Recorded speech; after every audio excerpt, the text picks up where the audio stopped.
प्यारे विद्यार्थियों नमस्कार। आज बिहार बोर्ड क्लास 10th का हिंदी चैप्टर से गुरु नानक जी के बारे में पढ़ाते हैं। पहला पद गुरु नानक जी का जन्म 1469 ईस्वी तदनुसार कार्तिक मास की पूर्णिमा तिथि को हुई थी। इनका मृत्यु 1539 ईस्वी करतारपुर में हुआ। याद रखें, जन्म स्थान इनका ग्राम तलवंडी, जो आज नानकाना साहब के नाम से जाना जाता है, यह पाकिस्तान अधिकृत पंजाब राज्य के ज़िला लाहौर में पड़ता है। इनके पिता का नाम कालूचंद खत्री, माता का नाम तृप्ता देवी और पत्नी सुलक्षणी देवी। इनके दो पुत्र हुए। प्रथम पुत्र का नाम श्रीचंद और दूसरे का नाम लक्ष्मा दास। इनकी एक बहन हुई, बहन का नाम नानकी, जो गुरु नानक जी के मत की कट्टर समर्थक रही। याद रखें, गुरु नानक जी के पिता कालूचंद खत्री एक व्यावसायिक के व्यक्ति थे, वैश्य वर्ग के, जो हमेशा अपने पुत्र को भी व्यवसाय में लगाना पसंद करते थे। परंतु नानक जी का अपना स्वरूप एक त्यागी प्रवृत्ति की, संत कोटि का और एक परम संत की तरह इनका जीवन आचरण था। जन्म से ही ये प्रतिभावान व्यक्ति थे। ये जहाँ भी बैठते इनको साधना लग जाती। याद रखें, इससे पिता इनके तंग आकर इन्हें अलग अलग व्यवसायों में लगाना पसंद किया। सर्वप्रथम इनके पिता ने इन्हें दुकान पर बिठाया, परंतु नानक जी एक दयार्थ प्रवृत्ति के थे कि इन्हीं के दुख देकर के इन्हें सहन नहीं हो पाता। इनके पास कोई भी व्यक्ति दीनबंधु भूखा आता और जब इनसे याचना करता मुझे अनाज चाहिए, तो ये बिना पैसा लिए यूँ ही मुफ्त में राशन दे दिया करते, जिससे दुकानदारी में घाटा लगा। परिणाम स्वरूप इनके पिताजी ने इन्हें दुकान से हटा दिया। हाँ, कुछ विचार और कुछ व्यक्तियों के विचार के अनुसार इन्हें बाद में खेत की रखवाली करने के लिए रखा गया, जहाँ फसल की रखवाली, पक्षियों से बचाव के लिए इन्हें तत्पर किया गया। परंतु इनका अध्यात्म हृदय और संपूर्ण इनकी सोच राम भक्तिमय रहा। परिणाम स्वरूप जब पक्षी दाना चुगने आते तो इन्हें असम्मानपूर्वक आग्रह करता उन पक्षियों से। और इनकी एक कहावत प्रचलित हो गई, राम जी की चिड़ई, राम जी के खेत, खा लो चिड़ैयाँ भर भर पेट। गुरु नानक जी एक उत्तम प्रवृत्ति और एक संत कोटि के व्यक्ति थे। परंतु जब इनके पिता इन बातों से अवगत हुए तो इन्हें खेत के काम से भी अलग कर दिया और विधि अनुसार ये कि बच्चा काम में लगे, इन्हें व्यवसाय में लगाने का उत्तम प्रयास किया, परंतु इनका सफल प्रयास विफल गया। अब इनके पिताजी से किसी ने ये सलाह गाठी कि इनका विवाह कर दो। परिणाम स्वरूप इनके पिताजी ने इन्हें विवाह कर दिया। विवाह में इनकी पत्नी लक्ष्मा देवी इनकी संगिनी बनी। परंतु नानक जी जैसे ही इनके प्रथम पुत्र हुए, वैराग्य की स्थिति आती रही और द्वितीय पुत्र के बाद तो इन्हें घोर वैराग्य की स्थिति प्राप्त हुआ। इन्होंने अपना सारा कार्य व्यवसाय अपने ससुर जी को सौंपकर और अपने 4 शिष्यों को लेकर, जिनमें से एक मर्दाना, दूसरा लहना, तीसरा बाला और चौथा समर्थ गुरु रामदास के साथ अनंत यात्रा पर निकल पड़े और विविध क्षेत्रों का इन्होंने भ्रमण किया। याद रखिए, नानक जी हिंदू और मुसलमान दोनों की समान धार्मिक उपासना पर बल देते थे। वर्ण आश्रम व्यवस्था और कर्मकांड का इन्होंने घोर विरोध किया और निर्गुण भक्ति का इन्होंने प्रचार प्रसार किया। गुरु नानक जी के संबंध में ये कहा जाता है कि इनकी मुलाकात कबीरदास से हुआ और कबीरदास से इन्होंने दीक्षा पा करके कबीरदास की तरह ही ये फाकड़ सन्यासी की भांति भ्रमण करते रहे। नानक जी व्यापक देशाटन किए। इन्होंने मक्का मदीना तक की यात्रा की। मुग़ल सम्राट बाबर इनसे प्रभावित हुए और इनसे भेंट की। गुरु नानक जी ने सिख धर्म का प्रवर्तन किया। नानक जी ने पंजाबी के साथ हिंदी में कविताएं लिखी। इनकी हिंदी में ब्रज भाषा और खड़ी बोली दोनों का मेल है। इनके भक्ति के पद और विनय के पद बड़े मार्मिक हैं। इनके दोहों में जीवन के अनुभव उसी प्रकार गूथे पड़े हैं जैसे कबीरदास की दोहों में देखने को मिलता है, परंतु कबीरदास की रचनाओं में उलटवासी शैली का प्रयोग हुआ है। यथा कबीरदास की उल्टी बानी, बरखे कमल भींगे पानी, परंतु नानक जी के उपदेशों के अंतर्गत इस तरीके की उलटवासी शैली का प्रयोग नहीं किया गया है। हाँ, नानक जी के उपदेशों में गुरु की महत्ता है, संसार क्षण भंगुर है, इस बात की विशिष्टता है, ब्रह्म ही सर्वशक्तिमान है, इस तथ्य का उल्लेख किया गया है, और नाम जप की महिमा, ईश्वर की सर्वव्यापकता आदि बातें मिलती है। नानक जी की रचनाओं का संग्रह सिखों के 5वें गुरु अर्जुन देव सिंह जी ने किया है, जो 1604 ईस्वी में गुरु ग्रंथ साहिब के नाम से प्रसिद्ध हुआ। गुरु नानक जी की रचनाएं, इनकी रचनाएं जपू जी, आशा दीवार, रहीराज, सोहला आदि है। कहते हैं कि 1539 ईस्वी में नानक जी ने वाहे गुरु कहते हुए अपने प्राण त्याग दिए। यही कारण है कि सिख धर्म का सबसे पवित्र वाक्य है वाहे गुरु। गुरु नानक जी एक निराकार ईश्वर की उपासक रहे हैं। गुरु नानक जी हिंदी की निर्गुण भक्ति धारा के एक प्रमुख कवि हैं। याद रखें, इनकी कविताओं में राम शब्द बार बार आता है। राम के अनंत भक्त रहे हैं, परंतु गुरु नानक जी का राम राजा दशरथ पुत्र राम से भिन्न है। याद रखें कि रामानंद स्वामी के शिष्य परंपरा में कबीरदास और कबीरदास के शिष्य गुरु नानक जी हुए। अतः इनकी हृदय में राम के प्रति अनन्य भक्ति, परंतु नानक जी का राम राजा दशरथ पुत्र राम से भिन्न है। इनका राम ईश्वर है, परमात्मा है, परमेश्वर है, या यूँ कहें कि गॉड, अल्लाह, खुदा इत्यादि, जो परम सत्ता या परम पिता परमात्मा को उद्बोधित करता है।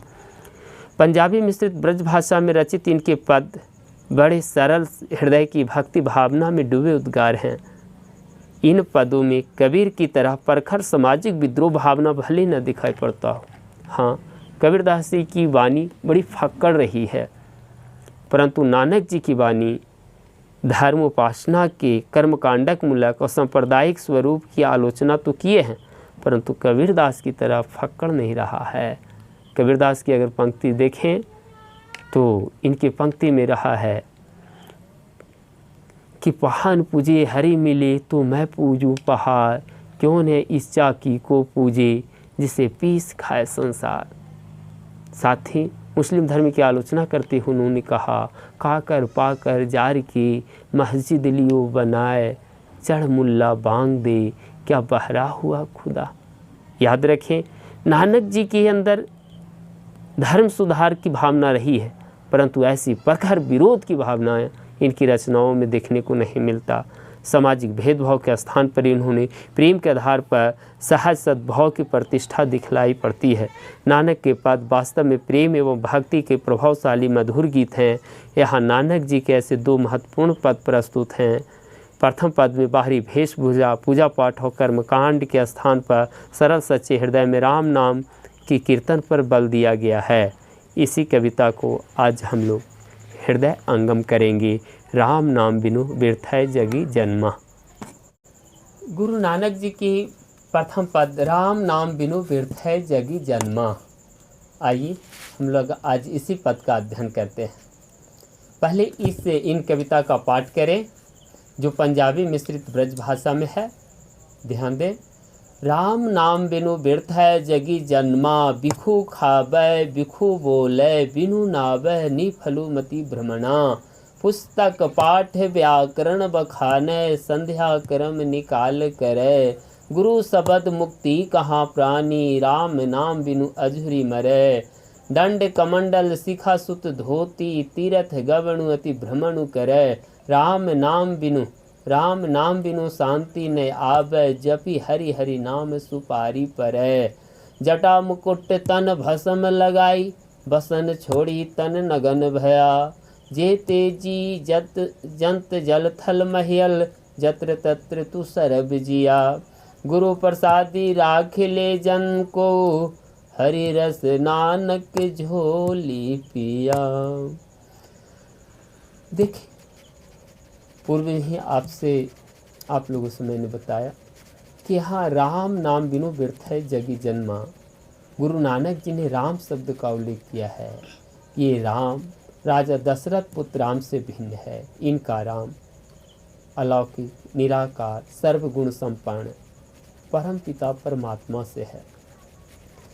अर्थ, राम नाम बिनु बिरथै जगी जन्मा। नानक जी आम हर एक व्यक्ति को संबोधित करते हुए कहते हैं, उन व्यक्ति का इस संसार में जन्म लेना व्यर्थ हो गया जिनके हृदय में राम के प्रति अनन्य भक्ति न हो। इस संसार में राम नाम, अगर हृदय में राम के प्रति आस्था, विश्वास, श्रद्धा न हो तो उसे संसार में जन्म लेना व्यर्थ है। क्यों? क्योंकि शास्त्रों में बार बार दिखाया गया है, कहा गया है। तुलसीदास जी ने कहा है, बड़ भाग जो मानुष तन पावा। और भी शास्त्रों का मत है 84 लाख योनियों में भ्रमण करने के बाद व्यक्ति को मनुष्य तन प्राप्त होता है। और मनुष्य का एक ही परम लक्ष्य है, परम पिता परमात्मा की प्राप्ति। ऐसे में व्यक्ति के अगर हृदय में राम का नाम ना हो, अर्थात इस संसार में ही वो भ्रमित करता रहता है, जन्म जन्मांतर के चक्र में फंसा रहता है। और यदि व्यक्ति इन सारे माया मोह के बंधनों को त्याग कर जो राम से अनन्य भक्ति साधता है तो उनका जन्म सफल हो जाता है। नानक जी की अगला पंक्ति, बिखु खावे बिखु बोले, बिनु नावे निफलु मति भ्रमणा। तात्पर्य, अगर व्यक्ति के हृदय में राम का नाम नहीं हो, उस भोजन के प्रति सम्मान का भाव नहीं हो, हृदय में राम का भाव ना हो, तो उसे भोजन करना विष के समान कहा जाएगा। शास्त्रों में, वेद धर्मों में, ग्रंथों में कहा गया है, अन्न एव ब्रह्म, अन्न ही ब्रह्म है। याद रखें, ऐसी स्थिति में अन्न, जिसे हम भोजन के रूप में नानक जी ने कहा है, अगर इस भोजन की हम निंदा करते हैं तो विष के समान माना जाएगा। हाँ, अगर उसी भोजन को हम भावपूर्वक, श्रद्धापूर्वक ग्रहण करते हैं तो वही भोजन अमृत हो जाता है। इसी तथ्य को भोजपुरी में कथा के रूप में एक बड़ी सुंदर सी युक्ति आती है, भाव होखे के चाहिए, भाव होखे ना तो माड़ो भात निक लागेला, और भाव नहीं खे तो मिठाइयो तीत लागेला, मिठाइयो तीत लागेला। याद रखें, अगर ये हृदय में भाव नहीं है, विचार नहीं है, भोजन के प्रति आस्था श्रद्धा नहीं है, तो वही भोजन विष के समान होता है। और बोले बिनु नाभै निफलु मति भ्रमणा, अगर बोली में, वाणी में अगर राम का नाम नहीं हो तो उनके द्वारा बोला गया यह वाणी विष के समान होता है। और नानक जी कहते हैं कि अगर श्रद्धापूर्वक व्यक्ति के आगे सर न झुकाया जाए तो उनका झुकाया गया सर, किया गया प्रणाम व्यर्थ चला जाता है, किया गया अभिवादन व्यर्थ चला जाता है। शास्त्रों में कहा गया है कि अभिवादन करने से 4 फल की प्राप्ति होती है, और अगर हम उस श्रद्धापूर्वक न करें तो इनमें से एक फल भी प्राप्त नहीं होगा। अभिवादनशीलस्य नित्यवृद्धोपसेवनम यस्य तस्य चत्वारि वर्धन्ते आयुर्विद्या यशो बलम। अर्थात प्रणाम करने से, नित्य बड़ों की सेवा करने से 4 चीज़ की वृद्धि होती है, आयु, विद्या, यश और बल। परंतु अगर सामने वाले व्यक्ति को अगर हम उद्बोधन, सामने वाले व्यक्ति को अगर हम अभिवादन प्रणाम श्रद्धापूर्वक न करते हैं तो किया गया हमारा ये अभिवादन, सर झुकाना निष्फल चला जाता है। व्यक्ति की मति भ्रमित हो जाती है जो ये समझता है कि केवल हम सर झुका करके उस फल की प्राप्ति कर लेंगे, परंतु बल्कि उनका किया गया यह सर झुकाना, ये प्रणाम करना व्यर्थ चला जाता है अगर हृदय में श्रद्धा का भाव न हो, आस्था का भाव न हो। नीचे की पंक्ति में देखें, पुस्तक पाठ व्याकरण बखान है। हाँ, शास्त्र सम्मत बातें हैं। पुस्तक, व्याकरण या अन्य कहीं भी धर्म ग्रंथों को हम पाठ करते हैं, देखते हैं, सब जगह इसी चीज़ की व्याख्यान है कि हमारे हृदय में श्रद्धा हो, भक्ति हो, प्रेम हो। और अगर ये चीज़ नहीं है तो फिर वो किया गया सारा उत्कर्म व्यर्थ चला जाता है। परंतु माया के भ्रमित होकर के, माया के वशीभूत होकर के, और इस संसार में लोग राम के हृदय में न धारण कर करके संध्या क्रम को करते फिरते हैं। संध्या क्रम से अभिप्राय है पूजा पाठ, धर्म कर्म इत्यादि। लेकिन नानक जी का मानना है कि संध्या क्रम भी तब फलीभूत होगा जब आपके हृदय में राम के प्रति अनन्य भक्ति होगी। अगर राम के प्रति आपकी भक्ति नहीं है तो किया गया आपका समय निकाल करके ये संध्या क्रम निष्फल चला जाता है, कोई फल देने वाला नहीं होता। नीचे की पंक्ति, बिनु गुरु शब्द मुक्ति कहाँ प्राणी, राम नाम बिनु अधूरे मरे। तात्पर्य कि व्यक्ति को सर्वप्रथम गुरु करनी चाहिए, गुरु के शरण में जानी चाहिए। गुरु 2 प्रकार के, एक शिक्षा गुरु, दूसरा दीक्षा गुरु।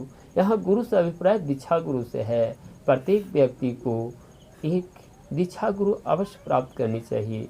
गुरु नानक जी ने कहा है कि वो दीक्षा गुरु व्यक्ति के सर पर हाथ रख करके उसे मंत्र के रूप में गुरु शब्द प्रदान करता है। और बिना गुरु शब्द के यह सारा संसार, ये प्राणी जन्म जन्मांतर के चक्र में भटका हुआ है, अझुरा करके संसार के माया जाल में फंस कर रह जाता है। तात्पर्य कि व्यक्ति को समय रहते गुरु से गुरुवाणी प्राप्त करनी चाहिए। गुरुवाणी प्राप्त कर करके इस संसार से, माया रूपी संसार से व्यक्ति को पार राम नाम में एकाकार होने की सफल याचना या सफल प्रयास करनी चाहिए।